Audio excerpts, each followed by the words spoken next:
they'll lynch you. But he did, and he laughs at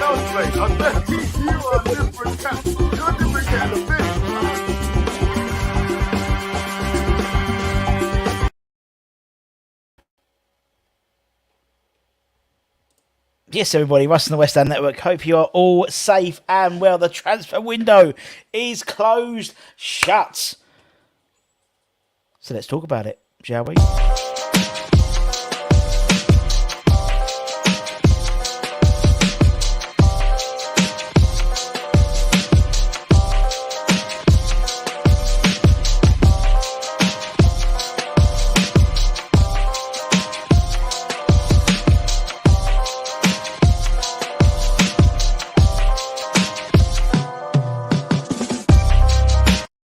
So, as we said, the transfer window has been closed. Why is it a window and not a door? I'm joking. I know why. But anyway, so yeah, the transfer window has been closed yesterday. We had all the comings and goings at West Ham yesterday. Nuts. But we did lose. And actually, I'm going to turn the music down. Turn the music off. This Gonzalo Cardoso. He's gone on a permanent deal to FC Martimo. Just a moment's silence for his dedication at West Ham. That's enough. Yep. So obviously, yeah, he's the only one out. He was the only one out the door. Only one out the door yesterday, which obviously Craig Dawson didn't go. Woohoo! Ashby didn't go. Woohoo! But we didn't get any in. So what we're going to do today is go through my thoughts of the transfer window, get you thinking about how you think, in terms of how you rate it. Now we have time to decompress from all the craziness yesterday and the bloody 4-hour stream we did. Matt was on full 4 hours, fair play to him. And just to give you all an opportunity to talk about the transfer window from a West Ham perspective. Let's see, we've got the chat quickly. Audi, wow, 9.45 in the UK. He did that. Hopefully, he won't complain when prices go up. I think I'm just paraphrasing his spell check. When prices go up to pay back for the signings. Jan's here. Matt's here. Good afternoon, Pete. Everyone's talking to each other. Porge, Happy Hammers. Indeed, coming your irons. And Dawson is still in the building, indeed. Moyes right up his sheaves, get the boys gelling, and it's looking good. Love Dawson. There are still lots of free agents. Maybe might do a thing next week. Just looking about who's available in terms of free agents. Memphis Depay decided he wanted to stay at Barcelona, despite the fact he was his lawyers were at the door trying to get him out of the place. But obviously, there's no takers for what he wanted. Transfer door is a jar. Gonzo Cardoso sold. Gio is devastated. He is. Looks like the fella Hammers fan Richard that has been on here talking. Yeah, he does. He does look a bit like Rich. Yeah. Ludders, hope you old Sharky. Up the hammer, says Robbie. Skipper, I'm glad we now have a decent bench. We're going to talk about that as well. Said he was disappointed the chairman didn't stump up enough money for players. Unbelievable. So let's have a look. So this is what we got. This is obviously not including Kelly, Patrick Kelly, from who's obviously been promoted. He's in youth team player. So we know we've got Aged, Ariola, Downs, Skarmaka, Cornet, Tiakera, Emerson, and Paqueta. And this is my image. So if you see anyone else, they should have credited me. Not like I'm bitter or anything. And in terms of the Premier League itself, 1.9 billion. Just some stats. Cost of living's going up. Boris is telling us to buy a new kettle to save a tenner. 1.9 billion pounds has been spent in the transfer window this year, which is absolutely mental. 6-7% higher than last summer, and almost half of the Premier League clubs have spent over 100 million pounds. Chelsea has spent more than any other club in Premier League history, which is absolutely radio rental, innit? Farage transfer window has been good. Better options from the bench now. Looks like the opening. I went with Power Rangers, but obviously you're a certain generation, Skip, so you remember the Dallas. Maybe I can get them flying in. Very good.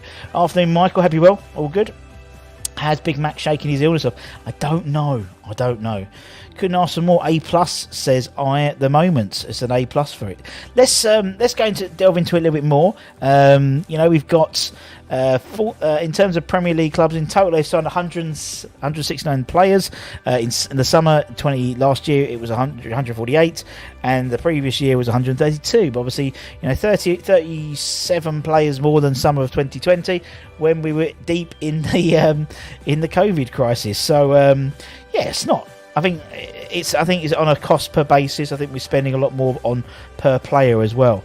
In terms of the summary of the summer purchases, West Ham third, Chelsea spending £285 million, and then Man United at £227 million, albeit half of that, or almost half of that, is on one player. Then West Ham 180 million, Spurs 179, Forest, despite buying a class full of literally a class full of new signings, spent 175. So on a player per million basis, not great business, I'd say. And then you go Wolves, Man City, 123 million. Newcastle, the richest club in the world, 123 million. They're 3, 4, 5, 6, 7, 8th in the list. Then Arsenal, you go all the way down to the bottom.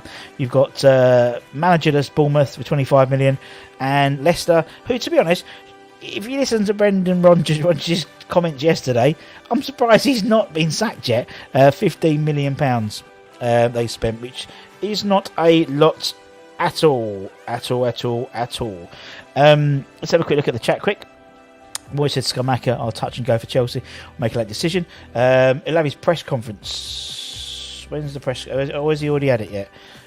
We'll be bringing, for the Hammers headlines, we'll be bringing that sort of a synopsis of it like we always do. Let me just Google that quickly. I don't know what it was on, actually. Let's have a quick look. Moy's press conference.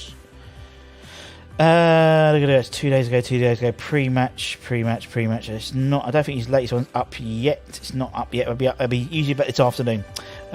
Lucy Ewing was a good watch in. I bet she was. Russ, are you really old enough to remember Dallas? Of course I am. Mrs. Budden loves Dallas. That's one of the things I want to take her to is take her to Dallas and go to the ranch. I can't remember what it's called. Moyes said in Prescott that he's waiting to see ahead of tomorrow's game. Okay, so that was just okay, cool. And another bonus, Rice is still here. Exactly, wasn't expecting someone to make a cheeky bid, but glad it didn't. Brilliant. Okay, well, thank you. Well, that means I can deal with that for later on. So thank you so much. Of course it is. And I haven't watched it because I've been too busy working today. South Fork, that was it. South Fork, yeah. South Fork, that was it. So in terms of player sales, Man City have sold £194 million worth of players in the transfer window. And then we've got Brighton, 122. Obviously, a big chunk of that would have been Bissouma to Spurs. Leeds, £100 million. And you can see West Ham, only £15 million. And that's being Mr. Issa Diop. And obviously, we had a lot of out contracts, loans, terminating, that type of thing as well. In terms of the net spend, then you've got Chelsea with a net spend of 237. So obviously that is basically what's come out with what's come in. So you can see someone at Brighton made a £82 million profit. This Man City, despite the fact that they had, bought, someone like Haaland and various others and Calvin Phillips, still made a £70 million profit, which is absolutely crazy. And obviously Leicester owners, a lot of their money is based in airport retail, I believe, so it's no surprise that they've sort of scrabbling around with some cash at the moment. £61 million they made. West Ham net spend of 165 million, so 180 minus 15 gives us 165, which is the fourth in terms of net spend. Forest, they spent a lot, but a lot of their signing, a lot of the people they got rid of were on loans out and in the contracts and things like that. So there we go. And this is what someone mentioned about the squad. And this is what I want. This is the crux of that sort of transfer, and why I'm really positive today. Really positive. because I started looking at it in a bit more detail, and it reads good stories. It reads good stories. So last season, this was the last game of the season. Let me take out the banner so you can see. That's better. So this was our starting lineup for the Brighton game, which was the last game of the season, and you'll see a lot of similar names. So you see the likes of Fabianski, Zuma, Rice, Souček, Lanzini, that type of thing. But then you look at our bench. 2 goalkeepers, and I know we've had a couple of 2 goalkeeper benches this season as well. But you'll see the likes of obviously Ben Johnson, Fredericks, Masuaku, Kral, Okaflex, Noble, Yarmolenko. Wouldn't really say game changers in terms of bench options. Traditionally our first 11 was very good and has been very good, but the bench has always been a slight issue, hasn't it? A slight issue in terms of having game changers. But now let's have a look at the squad now. This could, and this is, this is just, I've just thrown as many of the new signings as possible into the side. Yes, I could have put Flynn Downs in for someone like Souček as well. But you'll see, you've got the likes, but obviously Areola, Emerson. We've got 3/4 of a brand new back 4, really. If you put, Kiera can play right back if needed, so I've just thrown them in. Paqueta, Cornet, Skamaka. And you can just see just the difference between that and that. It's totally it could totally freshen up. We've done the stuff about things going stale and whatnot. But what's more interesting for me is the bench. And again, this is not even the full bench. So you've got 9 players and a few guys on the side who haven't been. So firstly, 1 goalkeeper on the bench, really, and this is with everyone being fit and not injured. So Ben Johnson, Soufal, Fornals, Antonio, Lanzini, Downs, Ogbonna, Benrahma, the likes of Cresswell, Dawson, Coventry. With options to change the game. Options to change it. Indeed, Pete made a good point. All 3 centre-backs, we could go 3 at the back easily with Aged, Zuma and Kiera. And then maybe, Emerson left wing-back and Soufal right wing-back, for example. Massive upgrade already. It is. And I think it's a really good, positive story. It has. We spent £180 million.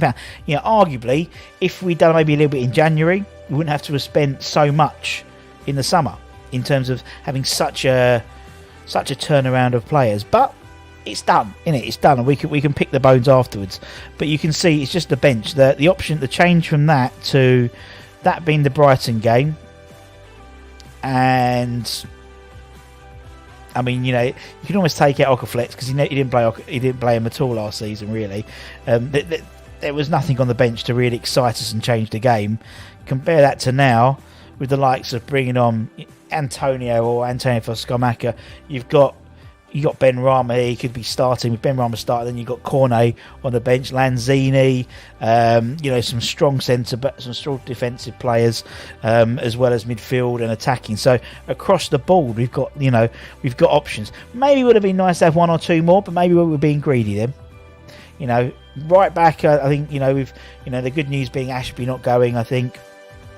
So that will be good, I think, for me, because I just think with a few European games under his belt. Obviously, we know he's on his last year of his contract. Shit beds against Brighton last night to a bench of light. Indeed. And obviously, like the other day, the Tottenham game, Moyes was able to change formation. And that's one thing we've never been able to do, or try things. If it's not working, go something else. But no, really, really good. And then we've got here, that's our squad. That's our first team squad this season. I'm sure there's, the likes of, I haven't been putting Ashby really there, or even I haven't been putting, I haven't put Coventry in there, haven't I? Oh dear, so it's even more. So there's options. It's looking like a better squad than it was at the end of last season. So, and that's what we want. We want improvement, don't we? We want improvement. And also, I was thinking in terms of the World Cup, because that's the important point as well. We got the World Cup starting in obviously November. Very different this year to previous years. I've put in green the ones who are probably on the plane. The likes of Zuma, Areola, Kehrer. Kehrer's played more games under Friska than anyone else, more minutes than anyone else in the Germans national side. We've got obviously Declan Rice as well, and then you look at the and obviously Paqueta as well, and then the maybes. I mean, Lanzini, I don't think so. Fornals could possibly. Bowen, if he bucks his ideas up, otherwise he's not getting on the plane at all.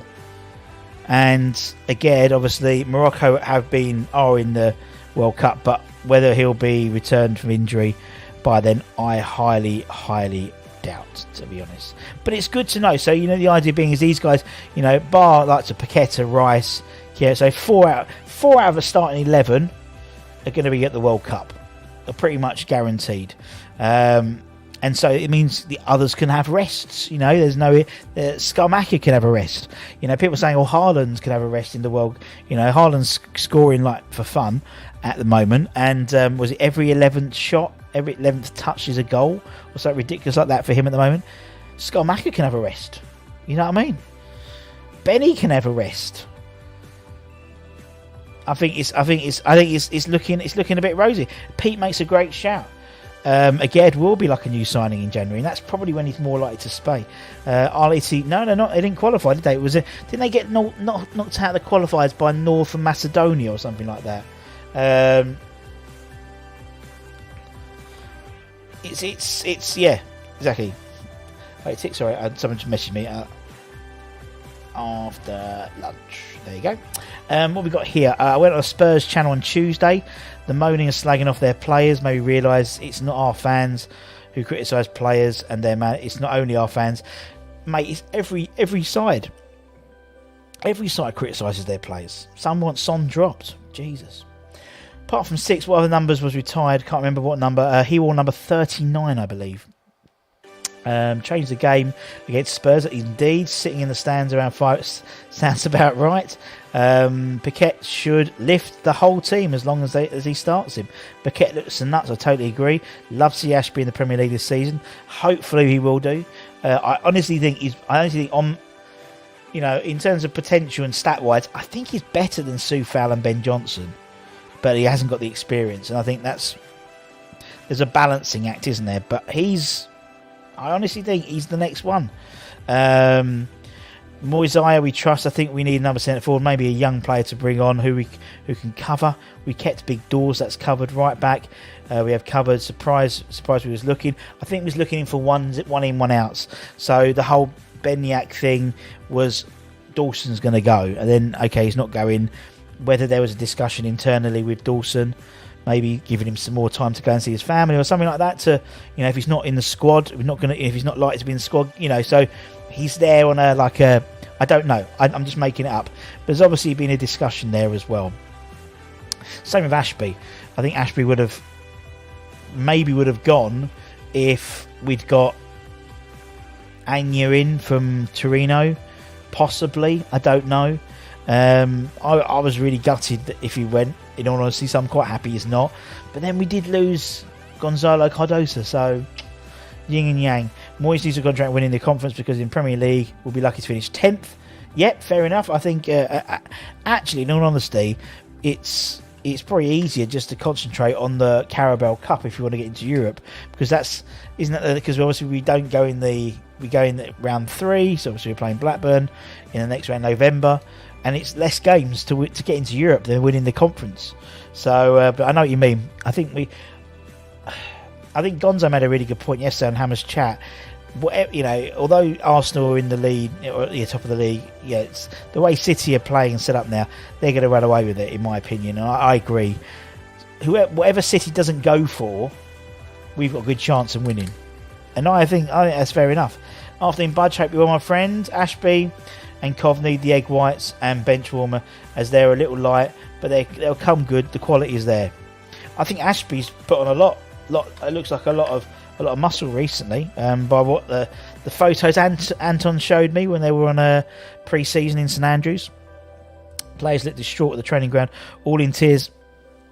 We all were. Pete, I was, you know, it was quite funny because obviously when the whole thing with, and I thought it was quite funny, the whole thing with Craig Dawson leaving. I think Lucas, one of the American Hammers, did a really good thing on Twitter to Goodbye My Lover with Craig Dawson's best moments. Goodbye my lover, goodbye my friend. And that was really funny. And it just made me laugh how we're worried that, you know, people were devastated that a 32-year-old centre-back was going, not our star striker in Sebastian Haller, obviously we wish him well, and Felipe Anderson and people like that. Didn't give a shit. Half a shit as Craig Dawson. And I just show you what a lovely man and what a great servant he was in a very short time. And obviously we still got him. We've only got 7 available right now. Remember. 7 of what, mate? 7 of what? Let me know. There's no in the Conference League. I'm like, indeed, that's what I mean. Yeah, very true. Do you know Skamaka is available? I think he's touch and go by all accounts. We'll do a little bit of a synopsis of the press conference for Hammer's headline so you can see what Moy says. Evening, Clive. Evening, Darren. Hope you're well, my friend, all the way in Thailand. If you finish lower than 10th and Skamaka and potentially want to leave, ladders, don't worry about the end of the season yet. Let's get this season out of the way. Oh, typical West Ham fan, aren't you? You've been ground down for so many years, haven't we? Ain't we? Worried it all right. Yeah, Declan Rice might leave next summer. I don't care yet. I'm enjoying this season now. 7 Dwarfs. Okay. Very good, Snow White. Arsenal have not played in top 6. Yeah, exactly. It's all, yeah. I mean, you know, don't forget we were top of the league for a long time last season. We knocked out City. We certainly did. First time they got knocked out for 5 years, which was mental.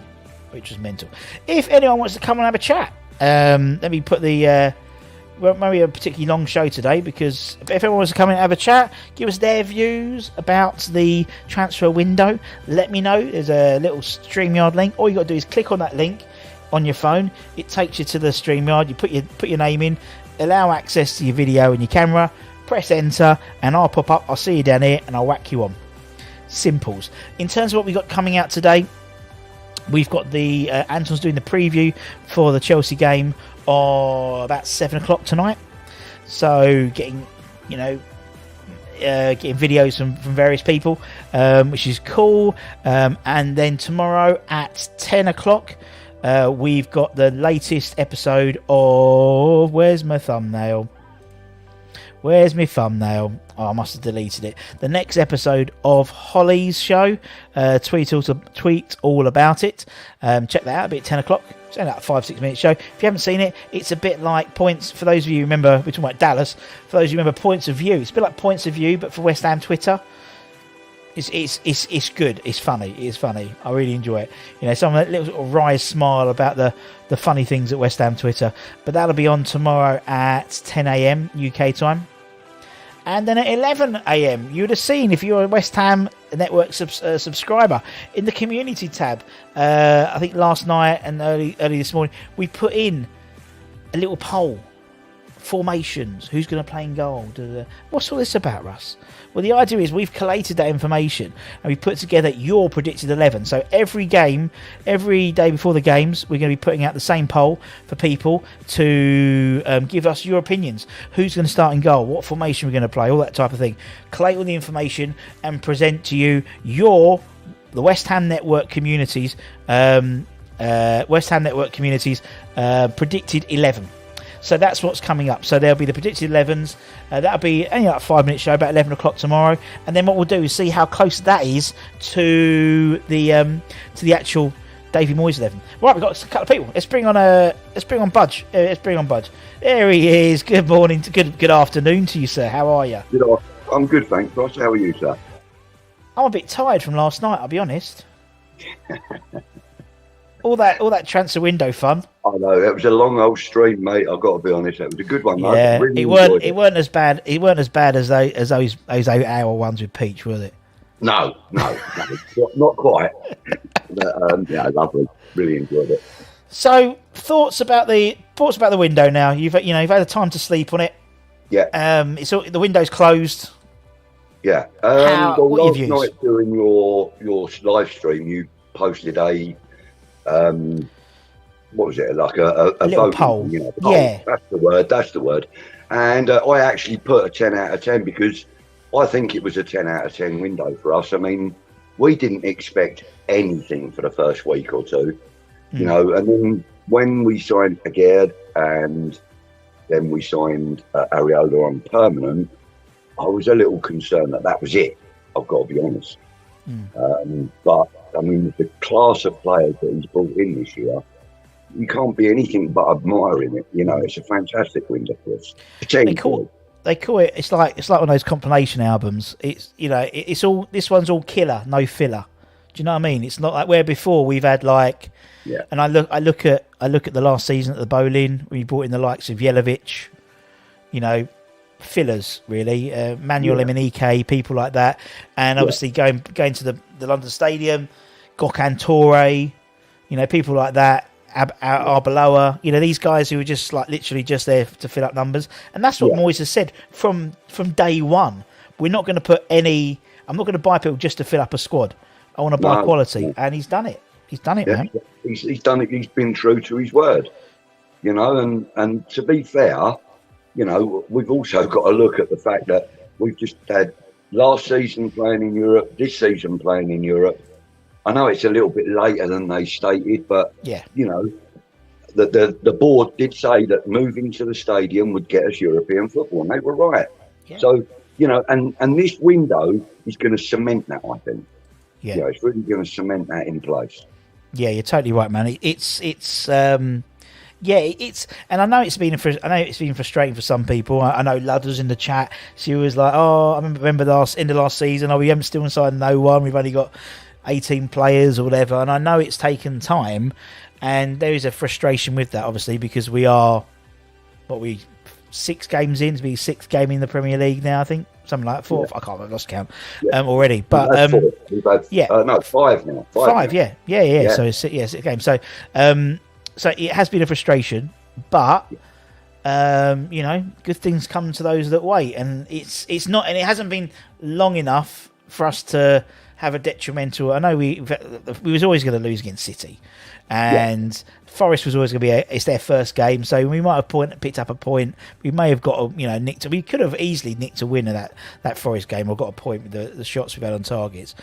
Brighton was just a bad day at the office, but the last 2 games have shown that we've, and obviously the Tottenham game particularly, it was a bit like what we had at the beginning of last season in terms of just like the whole team played well on a Tottenham game rather than seem to be playing for each other still, which is massive bonus. I mean, even with new guys that have been brought in, you can still see that team ethic and that togetherness. And all the players have sort of stated that as well in any interviews that I've seen. They always state that the togetherness is always there. There's never a gap in it.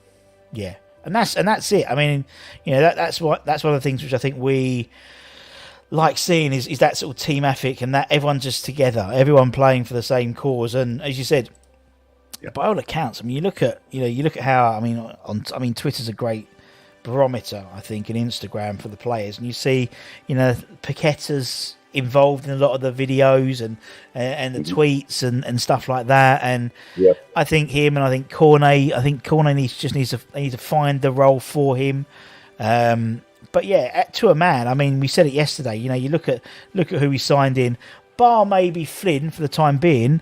I think the rest are not guaranteed, but the rest are first 11 starters, really. And Flynn Downs, all he's got to do is just prove himself to be able to do that. I mean, we all know that he's a reasonably good player, and that he's had plenty of opportunity when he was with Swansea. And he produced some really pretty football there. So, all we can hope is that once he does get his chance, he, hits the ground running. Yeah, and it gives us, and it's not just it gives us options, but it gives us competition, and that's something which we haven't had, I reckon, across the board since Moyes has come in. Yeah. In terms of competition, every player now, every position on that pitch, potentially bar the right back position, the right wing position, I'd say, has people who could come in and are equally as good as what you've got. So obviously at left back, it's Cresswell and Emerson. Centre backs, it's going to be fascinating when Lagarde's back because in terms of Zuma, I think Kjaer's been playing phenomenally. Zuma the last 2 games have been playing great. I think Lagarde's a fantastic player, so there's options there. Right back, you've got Johnson, you've got Soufal, you've got Ashby now. We know he's staying until at least, and then your midfield, Rice, Souček, Downs.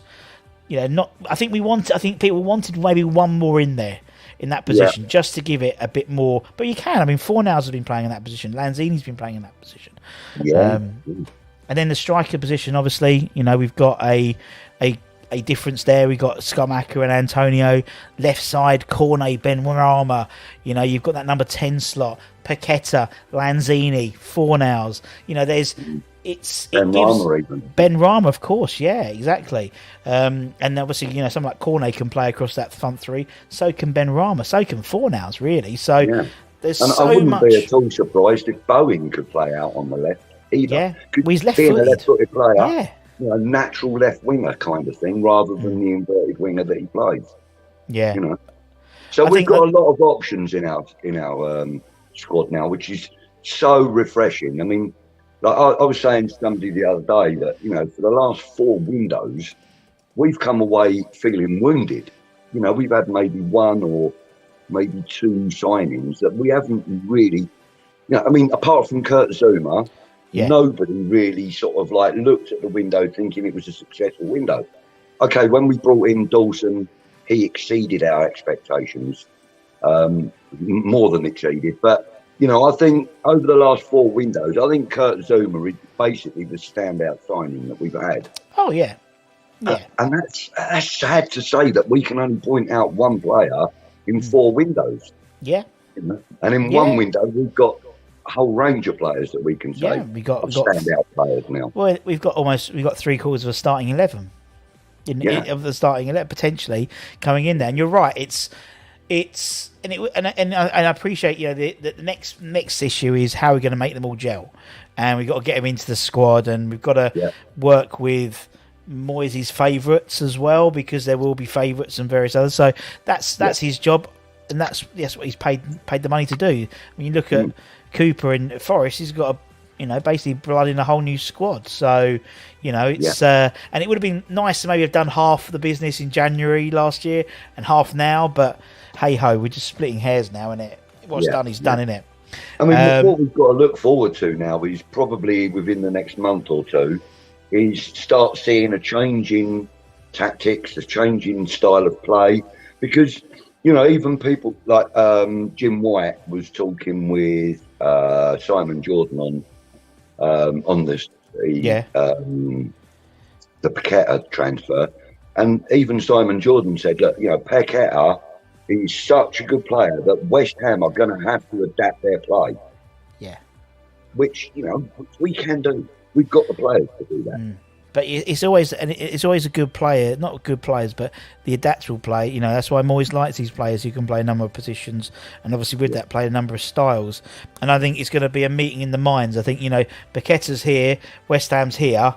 Currently, I think we need. It's almost like we have to meet in the middle, in terms of the style. But not being funny, like his little cameo, on the Tottenham game, that half hour.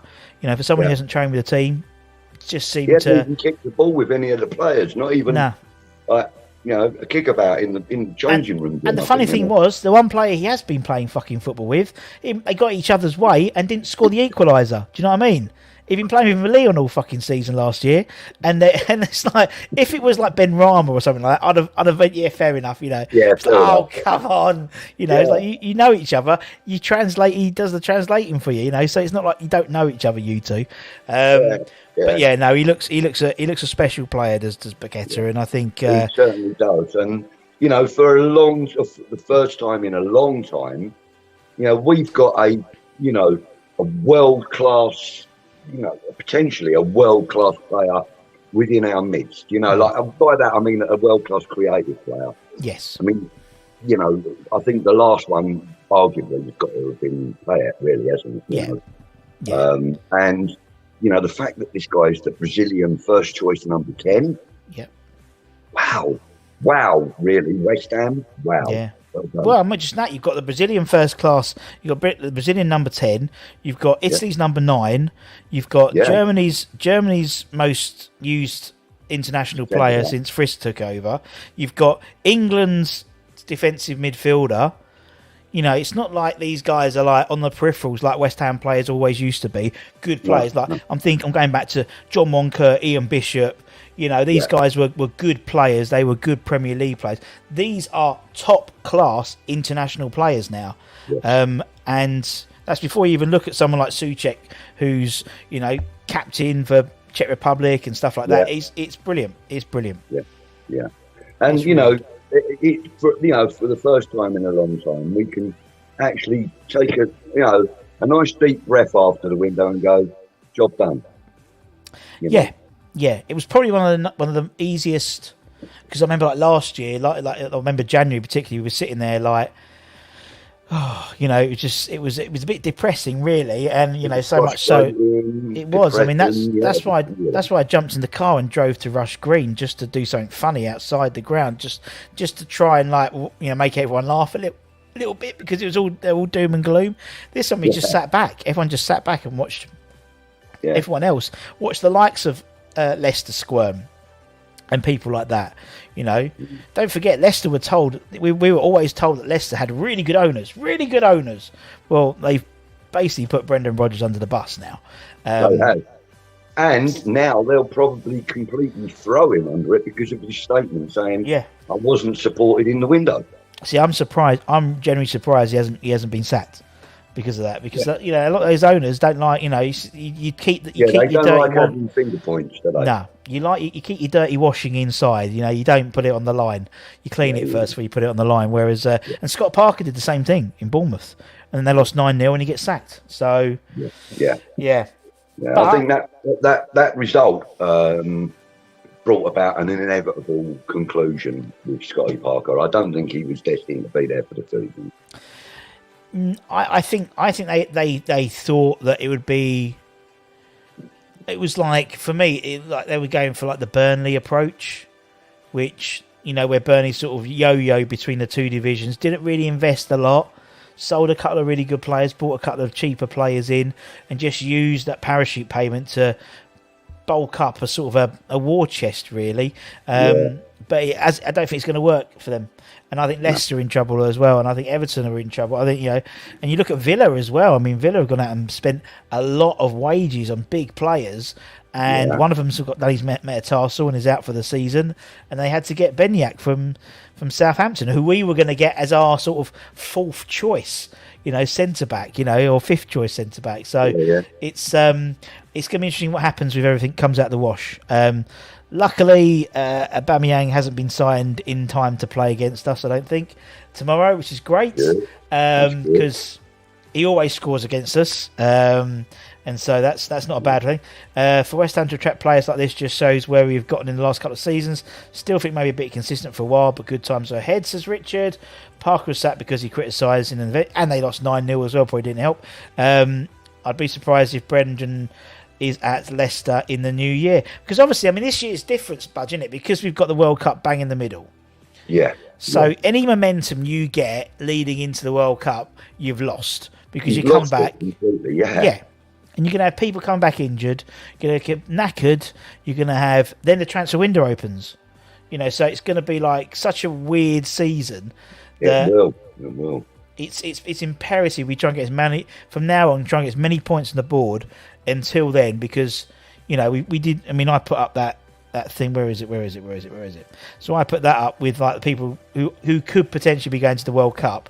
So Zuma, Areola, Rice, Kehrer, Paqueta. So that's sort of 5 out of our 11, really. Plus Lanzi probably isn't, to be honest, in all honesty. Fornals is on the peripherals. Bowen, he's played himself off the plane, in my opinion. And Aguerd's injured, so I'll be surprised if he's back in time. So, you know, it's you know, where you look at someone like Man City, you know, the likes of, you know, De Bruyne, you know, Gundogan, Foden, pretty much most of their side are going to be playing in the World Cup. It'd probably be easier to list the players that won't be going. Yeah. Haaland, basically. The one player you want to be knackered, Haaland. Yeah. But it's good, man. Listen, man, I'll let you go, Budge. Okay, thank you very much, as always, man. Absolute pleasure. No, it's a pleasure chatting with you, Russ, as always. And don't forget, everybody, hit the like button, subscribe to the channel, do all the good stuff. And Green Street Elite. If you like Budge, like what he says, check out Green Street Elite. He's always doing some great content. Cheers, man. Ta, man. Good old Budge, as always. Let's go for a few comments, then we're going to skedaddle. As I said, we're back at 5 o'clock tonight with a synopsis of... that's a long word, isn't it, for a West Ham channel? A synopsis of the David Moyes press conference. We've also going to have, as I said, tomorrow, we've got Holly's show at 10 o'clock. We've got the West Ham predicted 11, the 11 that you guys, the West Ham Network community, predicted. So we'll put that together. I didn't even realise Billy Bonds is still playing. But anyway, I'm joking.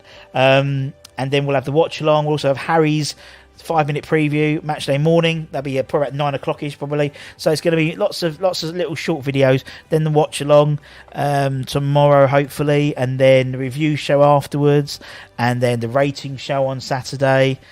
Whew, busy bumblebees. We're always busy. And then we start again on Monday. Obviously, then we don't forget we got Stenar Bucharest, haven't we?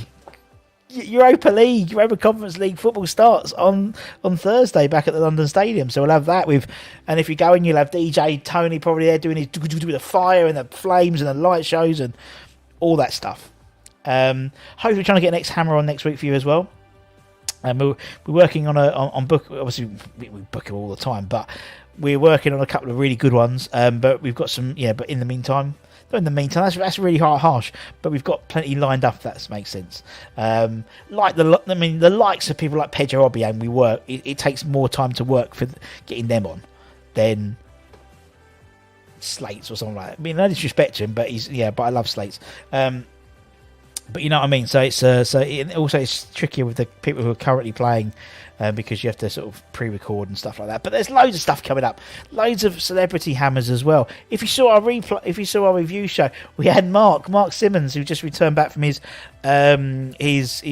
what was it? The Fringe. He's been in the Edinburgh Fringe, sellout shows all throughout the month. He's touring again. Oh, he's such a lovely bloke. I really hope he does a Hornchurch show. I keep saying do a Hornchurch show. He's got a Chelmsford show. He's got one in London.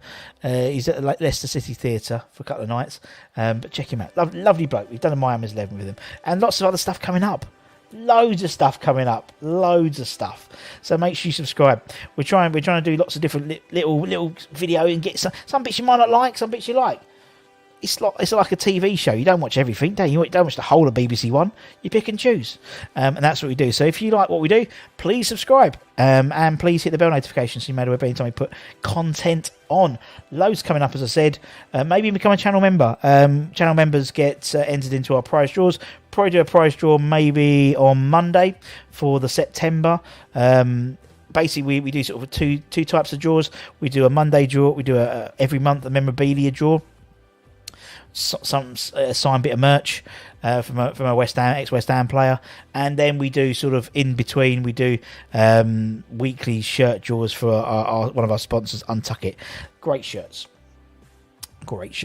If you are looking, while we're here, if you are looking to buy your West Ham shirts this season, if you haven't bought your shirts already, and you're looking to buy them, you can go through the club shop, or what you could do is support the channel and go through one of our channel sponsors, Kitbag. I'm going to put a little Kitbag. That's the URL. That will take you straight to the West Ham page at Kitbag. All the licensed stuff on there, and it's if you buy through Kitbag using that link, helps us out as well. So if you're going to buy a West Ham shirt, might as well be nice and help us out, innit?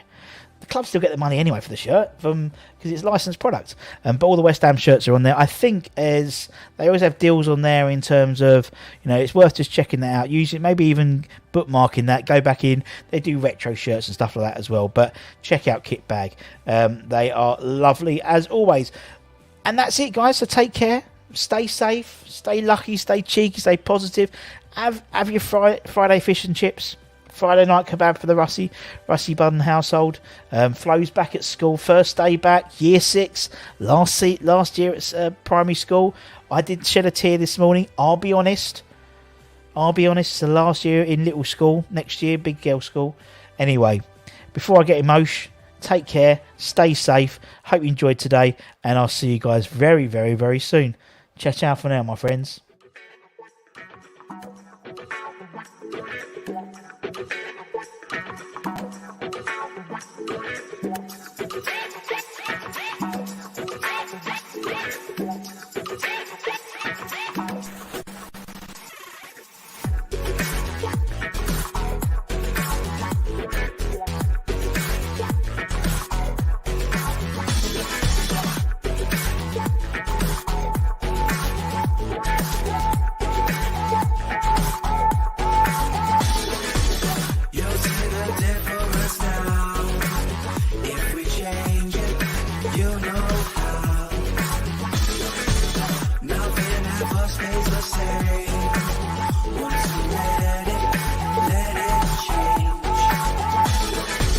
It's like a family tree.